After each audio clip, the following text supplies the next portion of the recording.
所以是在地人在地前中华县花坛乡乡长顾胜敏，伊为呢，这个做乡长进前，伊本身是一个医师，而且佫有这个怪手的驾照、大型重机驾照、废弃物处理技术员的证照等等。伫去年，花坛乡一个废弃的工厂导火时，伊第一时间就使怪手斗拍火。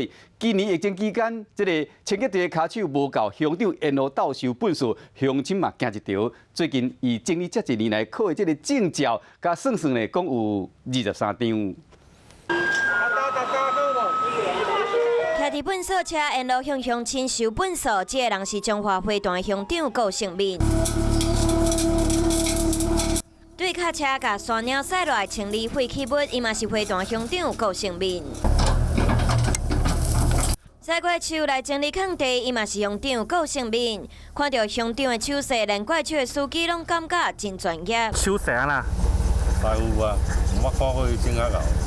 顾胜敏伫做政治人物进前，本身是职业医生，伊阁利用其他的时间考怪手的驾照、大货车的驾照、废弃物处理技术员证照等等，算算的有23张。重型机车、大客车的、大货车的，那还有山猫。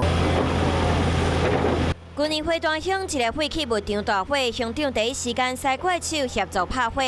今年疫情期间，清洁队员人无够，伊嘛跳来斗收粪扫、消毒环境。香港是10项专灵，乡亲嘛拢学咯。顾胜敏是都公领乡长。医生啊，个乡长咧，哦，嘿，写赞的。细汉的时阵对一寡重机械拢会讲较着迷，拄好有机会去学习，想讲嘛是来甲考一个证照，一个多方面的尝试。咱若有用到时阵吼，会当获益无穷。